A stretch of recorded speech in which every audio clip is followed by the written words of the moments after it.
First, he's Alex Lopera. Welcome, Alex. Jump in, jump on stage. Thank you. Alex, sit right at the end. We also have the head of international markets at N26, Alexander Weber. Welcome, Alexander. Thank you. Thank you. Just sit in the middle.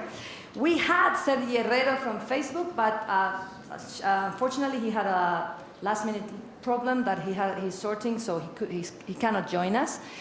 But nevertheless, we don't need him because we have two fantastic guests and a fantastic moderator. She is, of course, the general partner at KFAN, Karina Spilka. Thank you, Karina.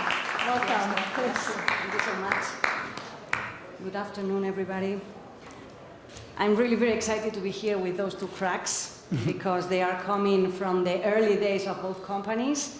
Alex is now heading the international market development and expansion at number 26, but you have been there since the idea was a baby, so since day one, and now you have seen the project growing. Yes. And then it's the same for the other Alex. We are surrounded by Alexes.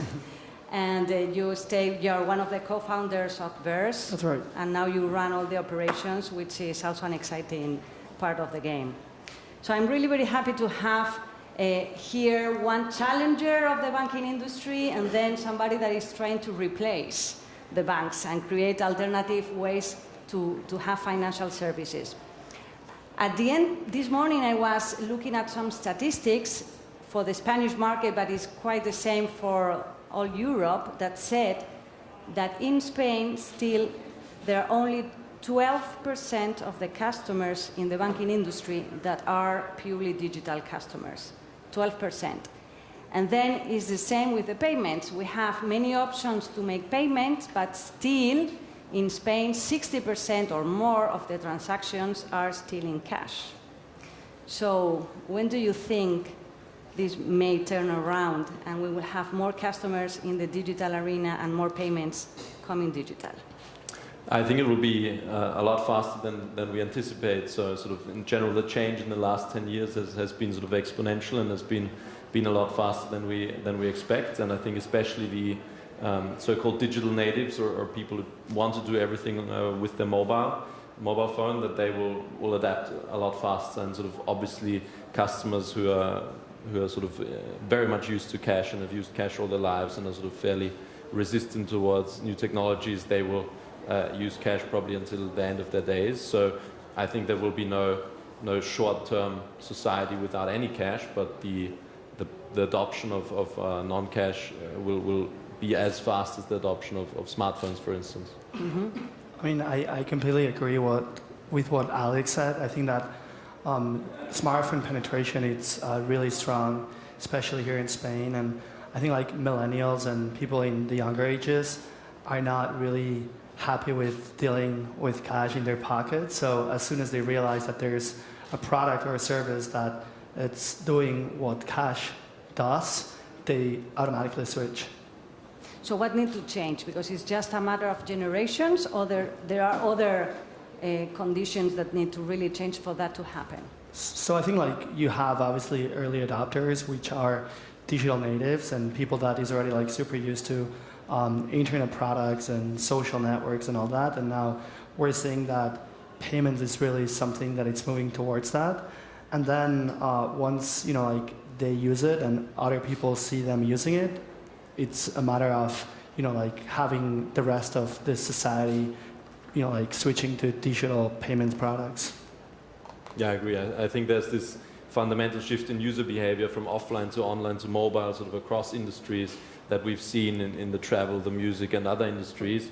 That sort of has been a little bit delayed in financial services, but which is now taking place, and which will also be very rapid in moving this forward.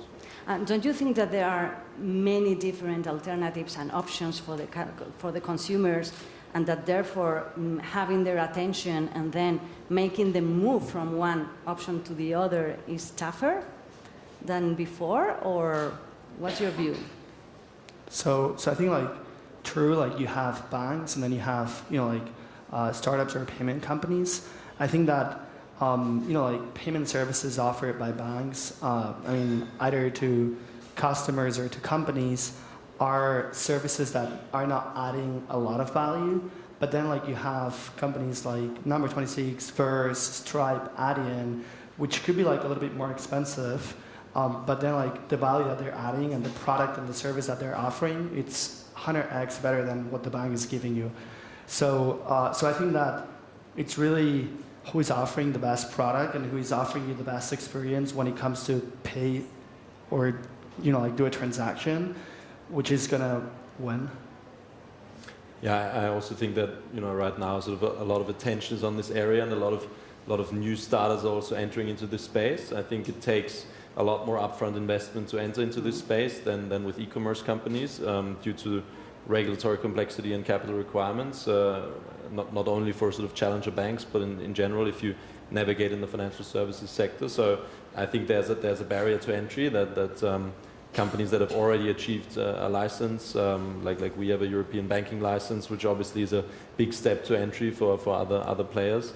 But there will be some players who will take this entry barrier, and then there will be relatively fierce competition, I anticipate, and there will be one or two coming out at the end. So I think sort of very natural curve also in adoption. And I think there is room for more than one player, but not room for 20 players. Exactly. So what are the main difficulties or the main obstacles that you both have in different models but sharing the fintech space are you facing right now? I mean, so regulation is definitely a barrier for anyone that wants to enter the space. Once you're capturing deposits or being the custodian of funds from your users or customers, the banking industry and the regulator is going to tell you got to meet these requirements. So that means money, expertise, and like really having someone that, and to achieve that, it's not something that it's easy, it's super complex. Then dealing with fraud and dealing with people's money goes together with trust. So like not having a bank logo within your company and just being a very young startup that is trying to replace either a bank or just offer a payment service, it's not something that is easy and it's not something that can be accomplished from night to day. So yeah, I think those are the two main things that are like super difficult for someone to enter the space. Mm-hmm.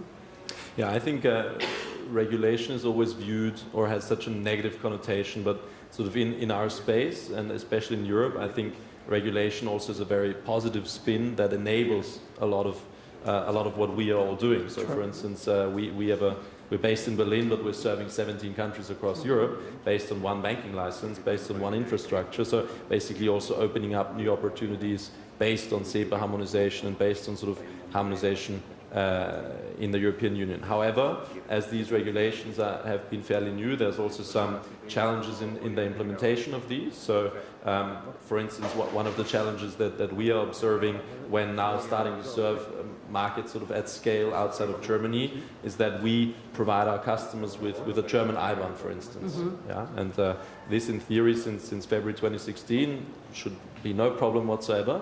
But there are a few merchants across different countries that still refuse to accept an IBAN which is not from their country, even though this is sort of against European regulation. So these are sort of challenges when you pioneer these new kind of regulations at scale across Europe that you still face sort of on a day-to-day operational basis. But it's also something that, as Alex said, doesn't change from one day to the next. But if you pursue it and if you also show clearly the need of the customer, then I think that's something where the traditional players are also forced to move.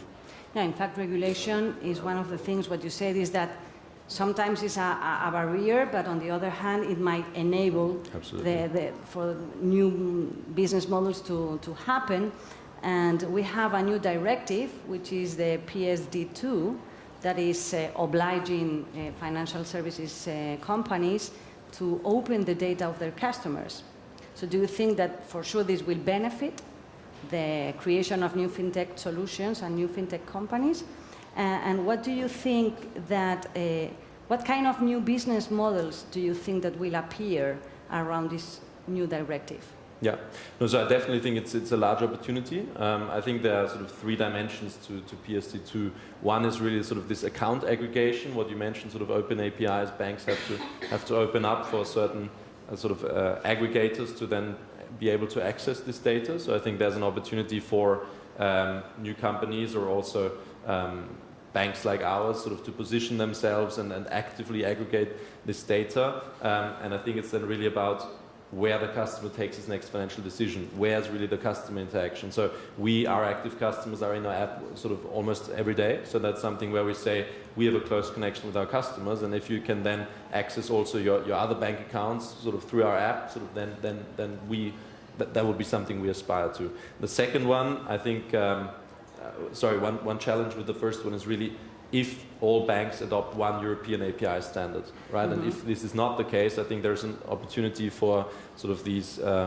service providers who aggregate APIs and build these hubs sort of to emerge. Second is with regard to in the payment value chain, sort of taking out the necessity of card schemes for payments. And I think what's especially powerful if you see that in light also with SEPA Instant.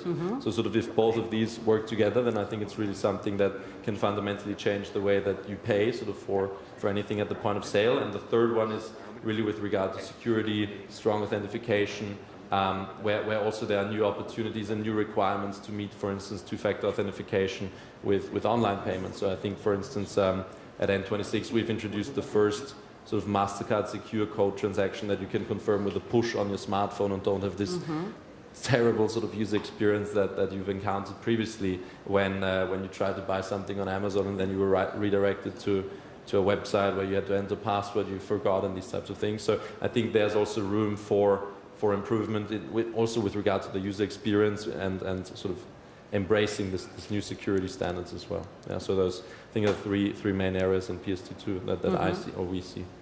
Yeah, I mean, I totally see, I think like the European Union is really pushing towards SEPA payments and actually the European Union is really concerned about how data is, traveling around the world. So we had Visa America like buying Visa Europe. So right now, when you swipe a card, a lot of your data travels to the US, and that really scares, the European Union. So I think, being able to pay with your bank account on a lot of e-commerces, it's definitely something that is really positive, both for the companies because then they will be paying less fees to credit card schemes, so they're going to be saving a lot of money. And then I think that with PSD2 also it's a great opportunity for entering into the clearing houses so that you have access to offering IBANs and really being a participant of the clearing house enables you to do and come up with a lot of new businesses. And do you think that this could also be an opportunity for Visa, MasterCard and the banks, or is just the end of the game for them? I don't think it's the end, but they're definitely going to face stronger competition since a lot of e-commerces will have easier ways to accept SEPA payments, and that's a different payment method than what it is with paying with your card. Yeah, I also think in general the whole it's not only PSD2, it's fintech, it's everything that. It can also be an opportunity for traditional players as long as they acknowledge it and sort of reinvent their business model. So I think what you've seen in the other industries was that always the companies that were driving the change and that were driving the innovation were never the incumbents, and they were protecting their old business models and then sort of were failing at the end. But I think obviously Visa, MasterCard and also traditional banks, I think they're very aware of these changes and they have to also think about new ways of doing business, and I'm sure they are doing that. Well, this panel, in fact, is about mobile, and we haven't talked anything about mobile because I think that mobile is so obvious right now that if you are not mobile, then you are out of the market. But apart from mobile, what do you think will come next? And how will be the evolution of the mobile with the use of biometrics or around the security or with blockchain that will change? What's your view on the future and the development and evolution of mobile?